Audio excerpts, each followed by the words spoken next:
I want to share one brief Dvar Torah. There's a rabbi who's known best for being the voice of the spirituality in the Talmud. He spent 13 years in a cave. Famously, the Romans were in persecution. He was in a cave. There was a carob tree that magically grew. And he studied Torah for 13 years with his son, eating the fruit of a carob tree. Their clothes were worn out, so they buried themselves in the sand so they could cover their nakedness in order to study Torah. And he's a man, Rabbi Shimon Bar Yochai, is known for his extreme spirituality. He is the voice of the Zohar, the great mystic text. And he teaches something that has become, for me, one of the most animating pieces of Torah I know. He quotes a verse which is hard for even me to remember. The verse is, Habona b'shamayim maliotav v'agudotav al eretz yisada. God builds his lofty chambers up in heaven, but they're bundled in an earthly foundation. Rabbi Shimon Bar Yochai says, what is this? He says, you take two boats, and you put them in the middle of the ocean. And you put each one to an anchor. And then you build a home on top of the boats. He says, that's what it is. That's God coming to this world. We are just two boats moored in the middle of an ocean. The moment one of the boats sails away, God's palace falls into the ocean.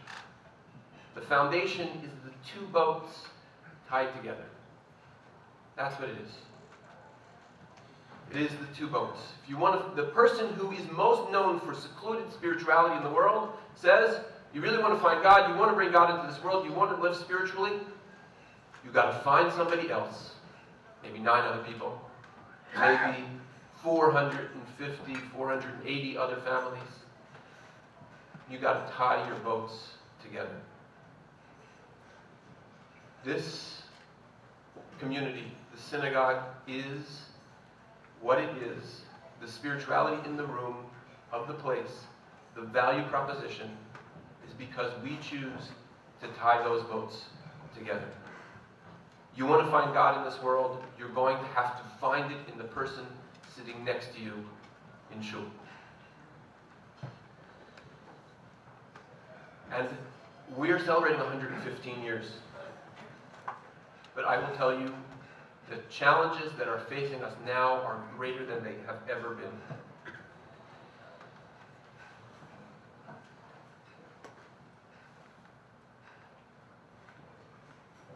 Before I was born, maybe 20 years before I was born, the cracks in the foundation of Jewish community was sewed. It came in a black and white set, and it had, Milton Berle and Johnny Carson, and then it had Seinfeld, and then that was nothing compared to Instagram and TikTok. And the world is filled with lots of wonderful, exciting things that are taking us away from each other, that are beacons that are taking those boats and asking them to diverge and go in different directions.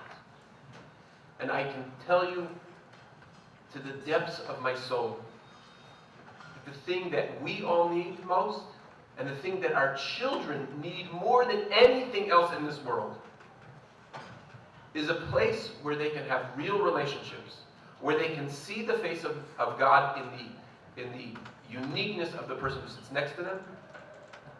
A place where they can say, this is where I tie my boat. A place where they can latch on to the roots and the ark that Rabbi Berman spoke about.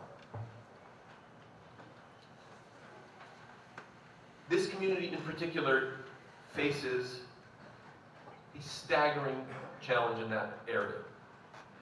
Because as the Bank of Canada recently taught us, that even if you make $322,245, I have no idea how they come up with that number, but that's the number they came up with. If you're making $322,045 annually, it will take you 454 months, or nearly 38 years, to save for the required down payment with a savings rate of 10%. So that means those of you who are 28 today will be able to move into the neighborhood at 66. Look, maybe we'll all become renters. There's nothing wrong with that. That can work. But this is something this is a challenge which faces us. And so we've been here 20 years, and there's something special about 20 years. There's something special about the depths of the relationship. There's something special about what we can all create, and what we have forged, and the strength and the resources of this community, and the value of all the relationships. But there's a danger in a synagogue that is 115 years old, and a rabbi that's been here for 20 years, and that is that we might become complacent. We might say, take a victory lap, enjoy. And we deserve it. We have worked hard to get here. The generosity that Jonathan and Jeffrey put together, I'm floored by the generosity. And we should take a victory lap. But at the same time, the strength, the beauty, the energy, the kindness, the caring, the deep psychological stability that is being part of this community is something that we will have to work to maintain, something that we will have to invest in, that we will have to work against all of those challenges. And I believe that we can do that because I know that we are willing to keep our boats tied together.